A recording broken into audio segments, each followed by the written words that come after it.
especially in the shifting landscape of being an academic, you could apply for something and get in. What does that look like with your house, and what equity did you have time to build, which is also why before the program it felt like a big deal to us to just simply attempt to buy a home.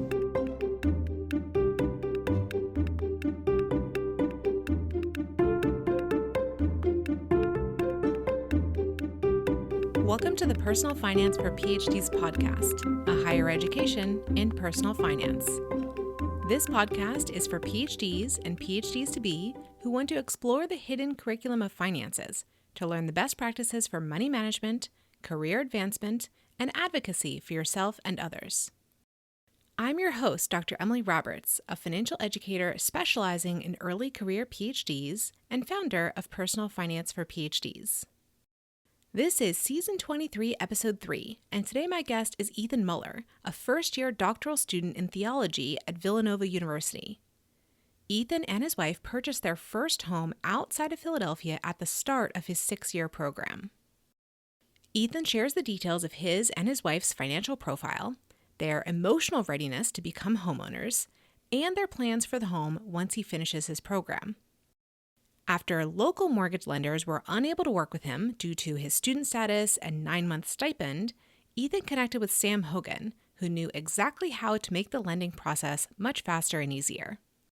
Ethan and I closed the conversation by discussing which other PhD students should consider homeownership.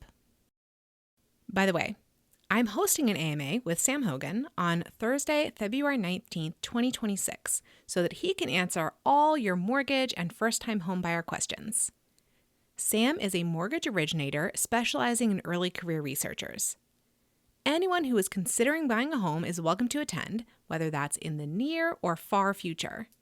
Register for the event at pfforphds.com/mortgage.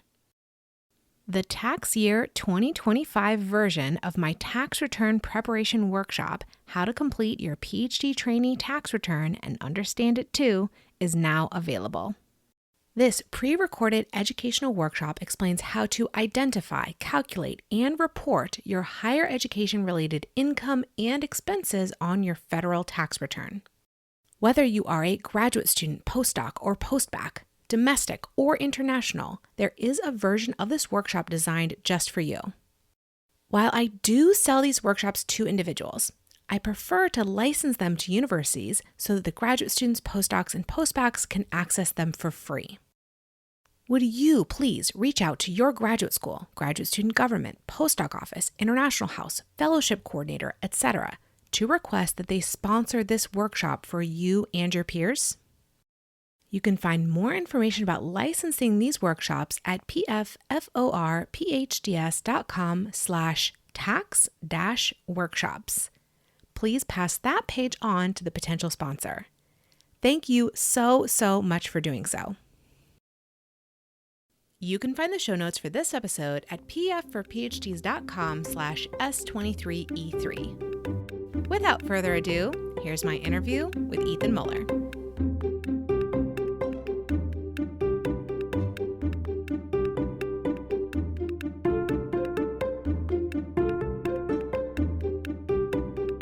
I am delighted to have joining me on the podcast today, Ethan Muller, who is a first-year PhD student at Villanova University. And Ethan is here with a home ownership story. And you all know how much I love a home ownership story for graduate students.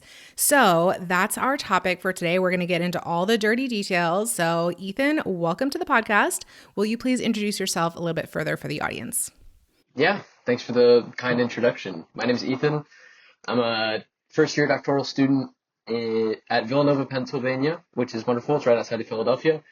I spent most of my time before this doing grad work in the Boston area with my wife, and went through the incredibly hard process of applying to PhD programs and was lucky enough to wind up, I guess, at Villanova. Yeah. Can you tell us just a tiny bit more in that background question about maybe the timeline on this? Like, when did you finish undergrad? What were you doing between then and when you applied for doctoral programs, and also when you got married? Yeah, that's a great question. My then girlfriend and I decided that we did not want to go to grad school as anything other than a married couple. So I guess it was early spring of 2023, we both applied to graduate programs. She got into Northeastern University, and I got into a seminary on the North Shore of Boston. So we got married in the spring of 2023 and went to grad school from 2023 to 2025. I applied to PhD programs the fall of 24 and heard back in the spring of 25. Great. And what is your wife doing now? Is she also doing more school or has a job? My wife works in marketing. She has training in clinical psychology. She's worked previously as an ABA therapist. Wanted to switch it up, wanted to do something different. So now she's in the field of marketing, which is great, expanding her CV a little bit. We both, during our grad school days, worked at Whole Foods Market, which is our claim to fame. It was our era to save a little bit of money while we lived on campus. And that kind of let her see some different experiences in different fields and corporations. So I love that story. Actually, it's so often that I find that work experience itself is what opens our minds to other possibilities for how, areas in which we might work or apply our education and so forth. So that is awesome. Thank you so much for that backstory. And so when you're into this PhD program and you're moving to Philadelphia, what made you interested in buying a home at that stage? Yeah, it's quite rare, especially as an academic, there's only a certain few places you can really go for school, depending on the field. I mean, sometimes people are limited to, hey, I'm moving to the West Coast. Other times it's Chicago. It's really rare. So I'm in a very niche field of theology where I knew that Philadelphia was a place where I could go. One, because I was born and raised in Pennsylvania. So it became a very intentional part of my pitch to being accepted, that Pennsylvania was a place not only that I loved dearly, but wanted to return to. So my wife and I really pushed hard to get into Villanova. I was very honest with the faculty there, reached out quite a few times in order to make strong connections, to put my best foot forward. Pennsylvania was the place for us, one, because this is not just a me decision, it was my wife as well. But two, the cost of living was much different than Boston. We loved the Boston area. It was brilliant. There's so many wonderful opportunities and connections. But Pennsylvania really offers a good access to many different areas of the country while also having a lesser cost of living, which for people who wanted to own a home, that was pretty key for us. So, but why, even though, you're sure you want to put roots down in Pennsylvania and you're presumably there for the length of your doctoral program at a minimum, why buy? Because renting is obviously the default and easier decision. Yeah, that's for sure. We rented all up until that point. Most of the rhetoric that was given to me was you can't buy unless you have a certain amount of time, which I'm not sure how accurate that is or how many times other people have heard that, like, oh, you need to have 5 years or 10 years when you buy. And we had some people come alongside us and say, hey, maybe that's not so true. If you have time to save money while living on campus as a grad student, even if you're in a next place for 3 to 4 years, no matter where we were going to go, we felt like we had enough of our debt covered to really put a foot forward and to buy and to make an investment. It just felt like something we were ready for. I heard the same thing, the same rule of thumb around 5 years, or it could be even longer in some cases.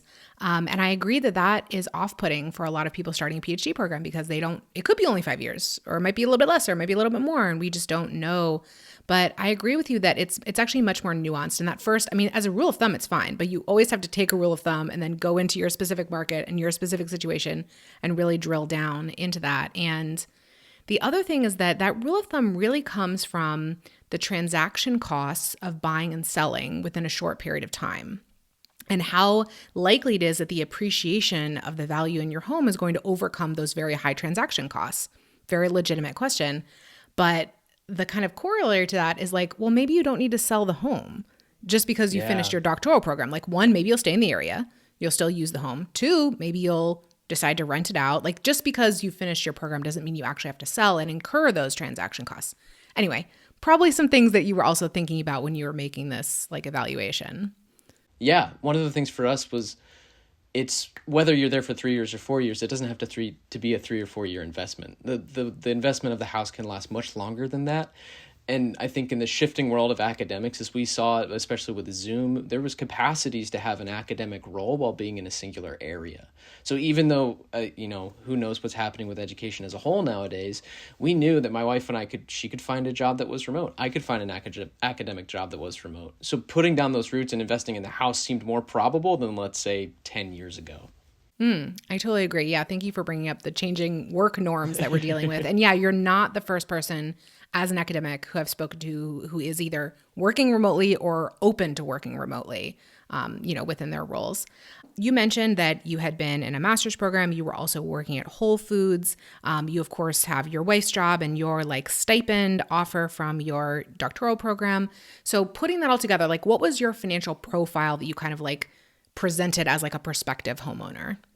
Yeah, the biggest aspect to my wife and I's home ownership profile was that we didn't have any school debt. That was one of the biggest things for us. We went to grad programs where there was open funding for us, where we really went to the places where we got the most scholarships and we could pay off the debt as quickly as possible. Along with that, we had some strong savings and a couple investments, but really the thing I think that spoke the loudest was we had good credit, we had years of credit history, and we had no debt and no student loans, which really I think every lender we talked to was really happy with that,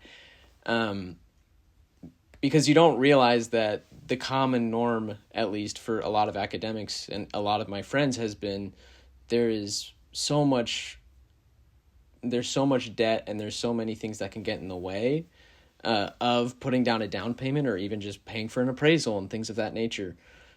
So my wife and I went into the graduate season knowing that if we wanted to buy a house, we had to focus on debt. So we started paying off our debt while we were in grad school working at Whole Foods. We worked alongside that probably 30 hours a week just to supplement and slowly pay that off. So when 2 years was up, we wouldn't have any student loans.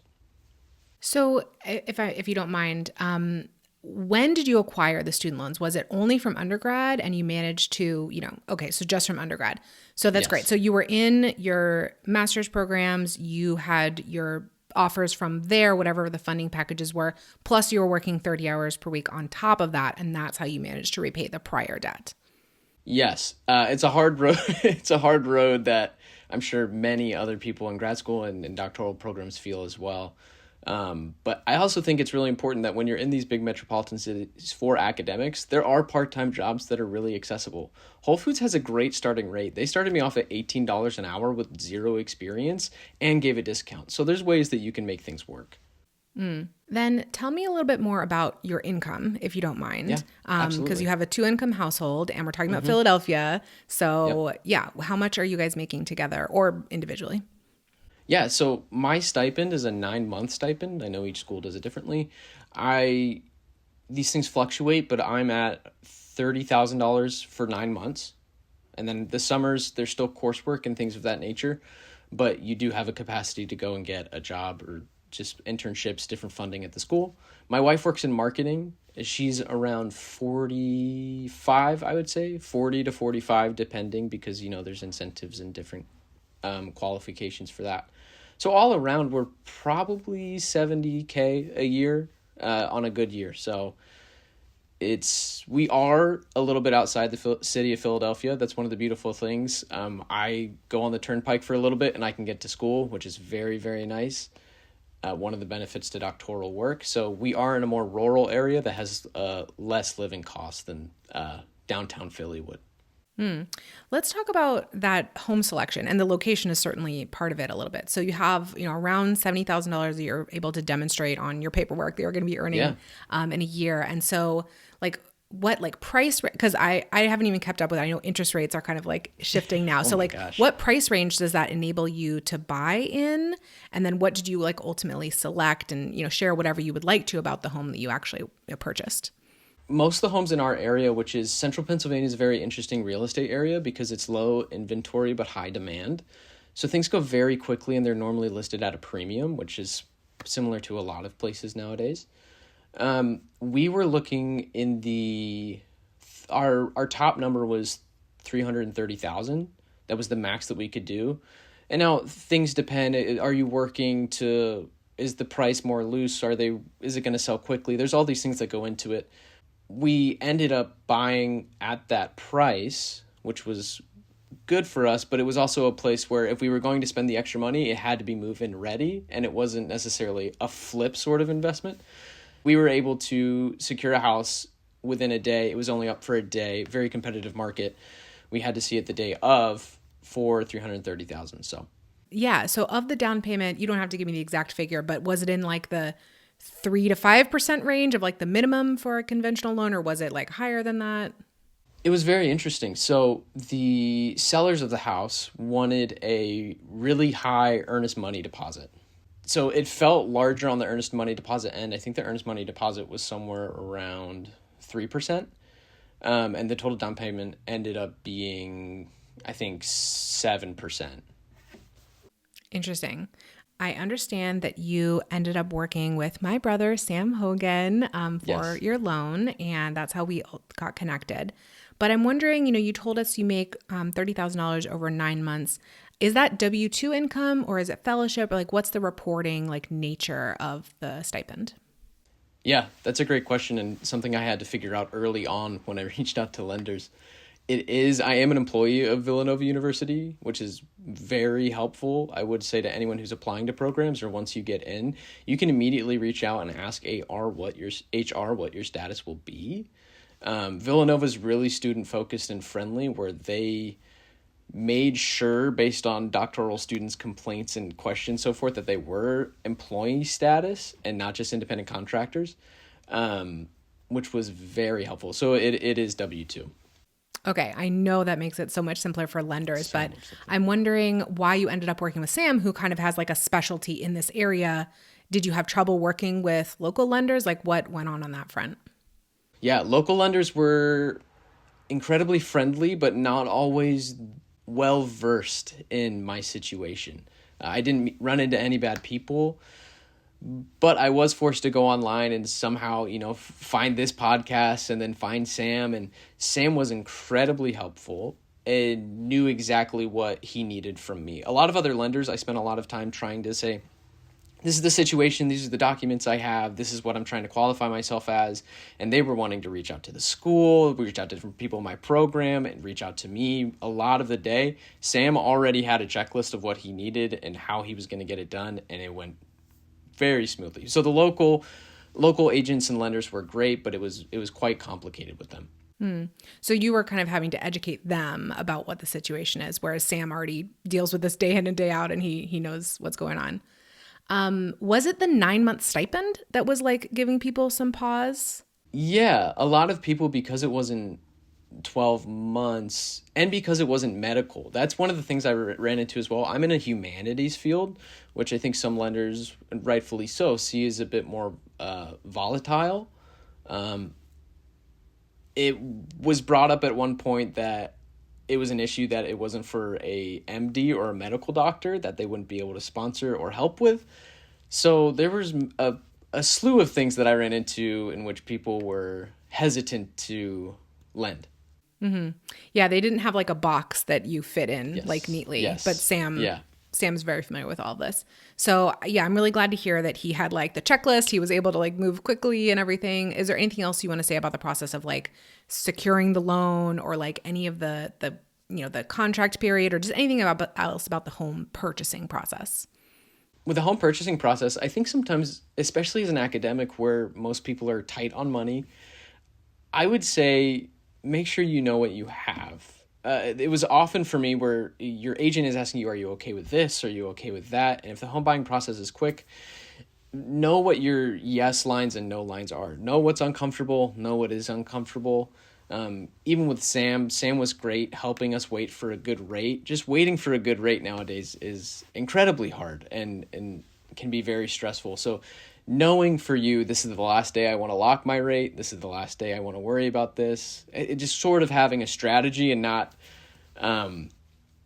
it can be just really stressful to look at the lack of money that you have instead of what you're comfortable with. So I would just offer the encouragement to be okay with what you have and plan for, using that in the most appropriate way. Yeah, I totally concur. Especially in like a fast moving market like what you're describing, you really have to have given thought in advance to like what is a boundary? What is a yes? What is a no? What is a need? What is a want? Like all of that stuff when you're, selecting the home that you're going to be living in for at least a few years. Emily here for a brief interlude. Tax season is in full swing, and the best place to go for information tailored to you as a graduate student, postdoc, or postbac is pfforphds.com/tax. From that page, I have linked to all of my free tax resources, many of which I have updated for this tax year. On that page, you will find podcast episodes, videos, and articles on all kinds of tax topics relevant to PhDs and PhDs-to-be. There are also opportunities to join the Personal Finance for PhDs mailing list to receive PDF summaries and spreadsheets that you can work with. Again, you can find all of these free resources linked from pfforphds.com/tax. Now back to the interview. So you've been a homeowner for we're recording this in November 2025, so a handful of months now. How have you found the experience? Has there been any surprises, positives, negatives? As far as negatives, I can't say there's a whole lot. We're still very new. We moved in September, so there's not a whole lot that we can say that has gone wrong, thankfully, because that's not always the case. Positives is there's always things to learn. So if you're an academic, you're in a good spot because you must like learning, and owning a home is a learning process. One of the things that we found really beneficial about having a home and making this step has been the sort of accomplishment of it can feel so difficult to finding a home in this market that there is a real relief that once you get into a home, you maybe haven't even thought about what you're going to do with the home. You're just so happy that you have one.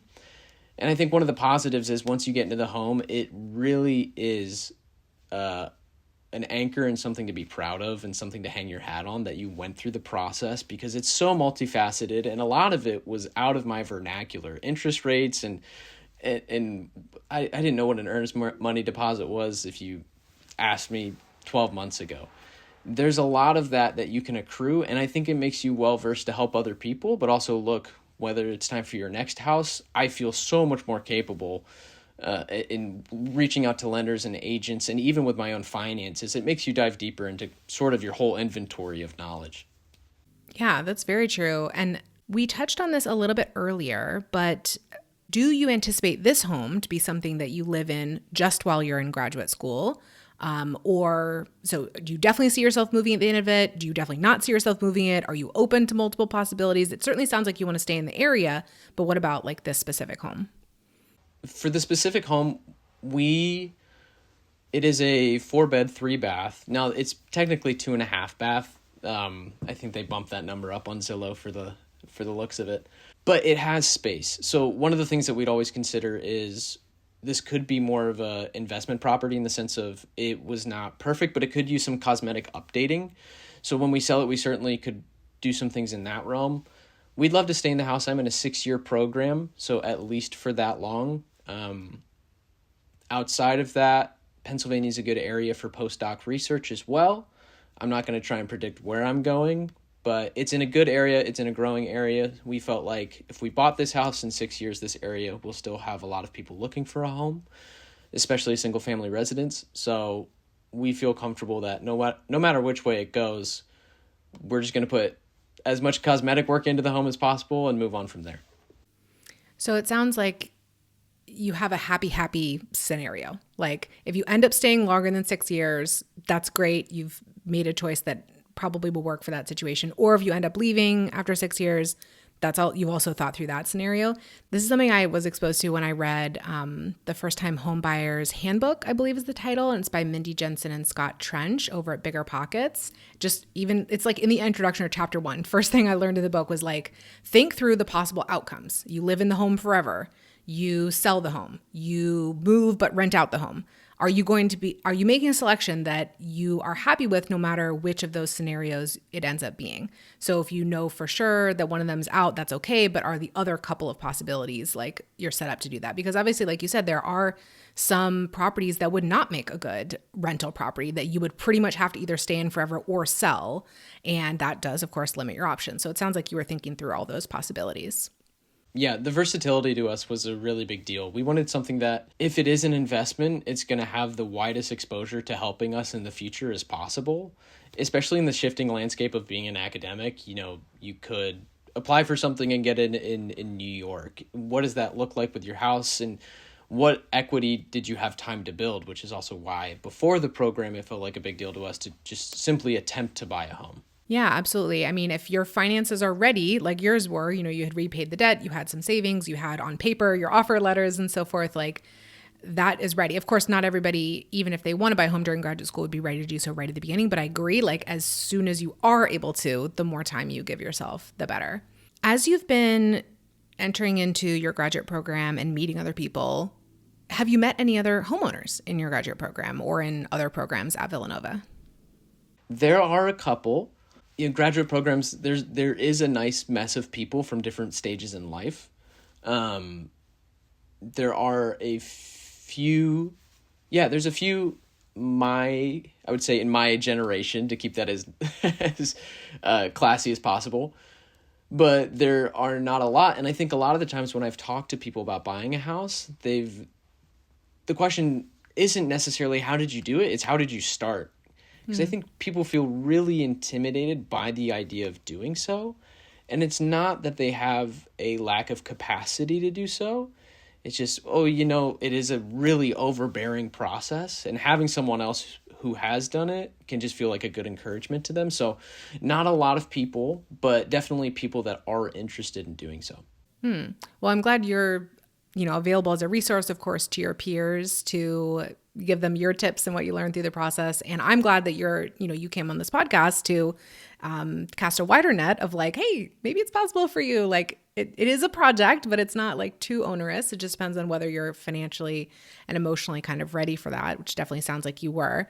So maybe to add on to the discussion we've already had, but are there any, like, what are the circumstances under which other PhD students or doctoral students should consider homeownership? This is really basic, but one of the first instances is look at the institution that you're at. I know that Villanova has a couple economic fail-safes for its students that if something really negative were to happen, let's say your car breaks down, your expensive MacBook breaks, right? And you were planning to buy a house, that can take a real hit into your dreams of owning a house. Villanova at my institution has resources where they will cover that for its graduate and PhD students. So if you're at an institution that has these things to back you up, one, that's really helpful. Two, I would say it's exactly what you said. Make sure you're emotionally ready for it, because looking for a house alone can be an emotional roller coaster. It's a wonderful coaster that you get off at the end and it's awesome, but during it, it's a little frightening.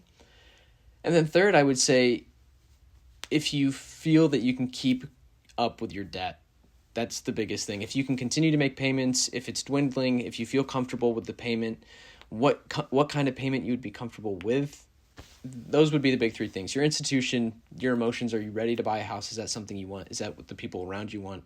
And then third, what is your capacity to have a down payment, and also what's your monthly going to look like? And I would say to that third question, if you really are considering homeownership, you can reach out to a lender. Like you can reach out to Sam, for example, and just be like, this is the financial picture at the moment.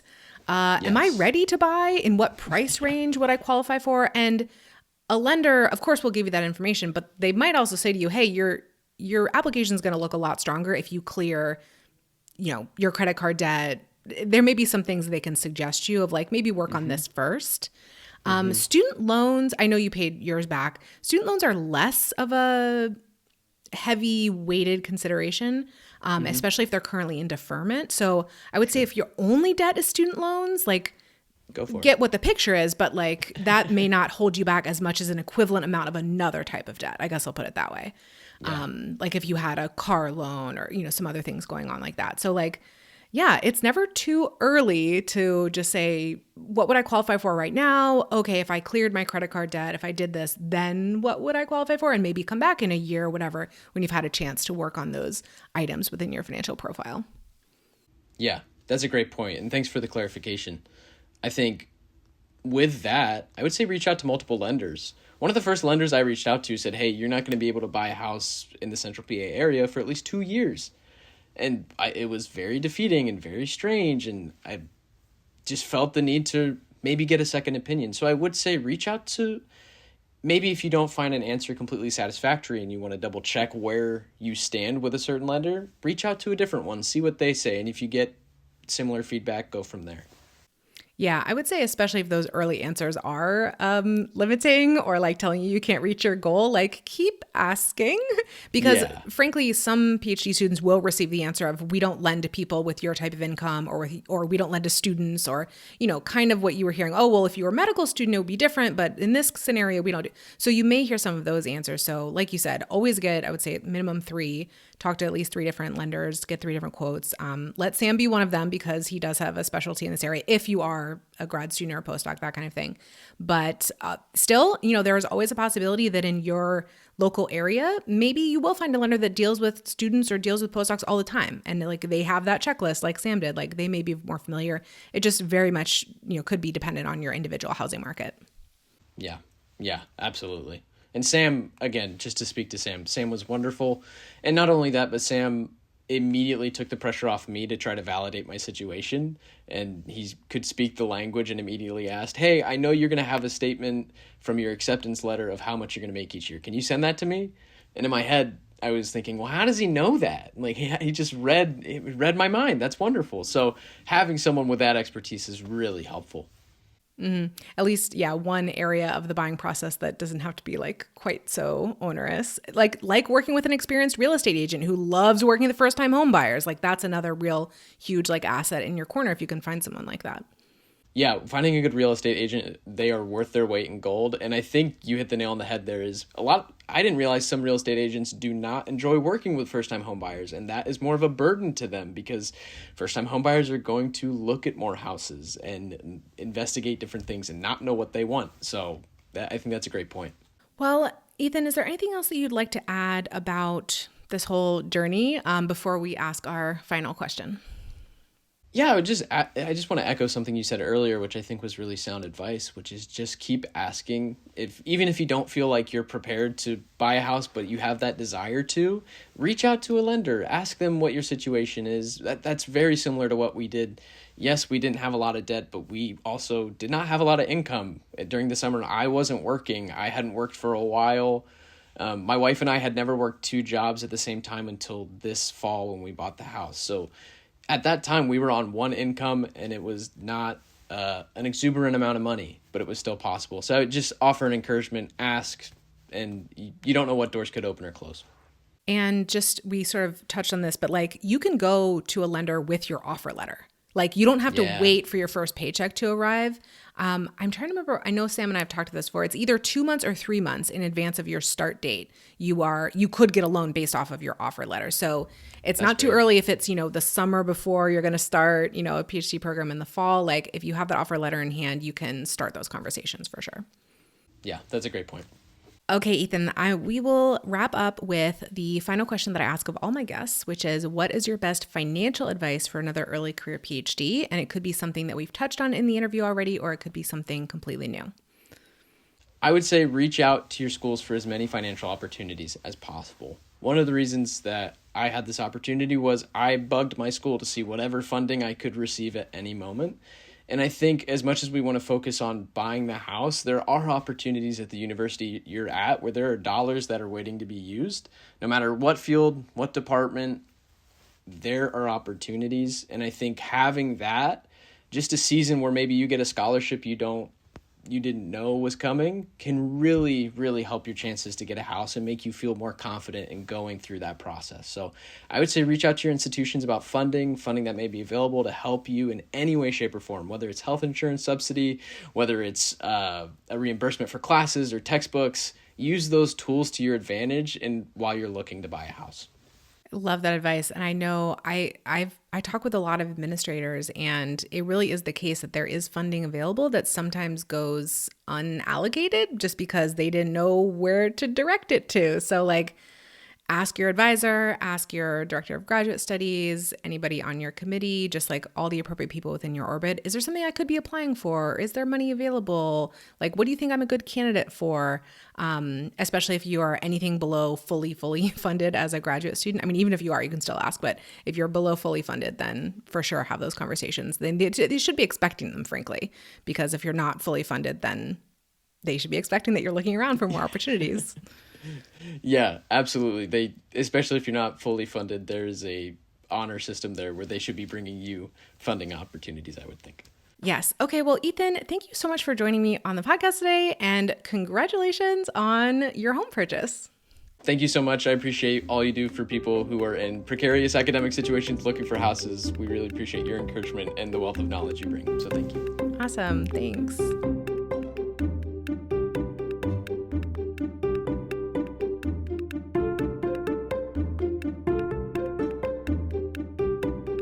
Listeners, thank you for joining me for this episode. I have a gift for you. You know that final question I ask of all my guests regarding their best financial advice? My team has collected short summaries of all the answers ever given on the podcast into a document that is updated with each new episode release. You can gain access to it by registering for my mailing list at pfforphds.com/advice. Would you like to access transcripts or videos of each episode? I link the show notes for each episode from pfforphds.com/podcast. See you in the next episode. And remember, you don't have to have a PhD to succeed with personal finance, but it helps.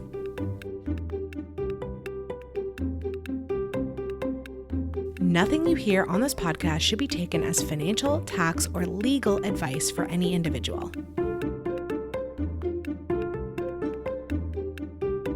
The music is Stages of Awakening by Poddington Bear from the Free Music Archive and is shared under CC by NC.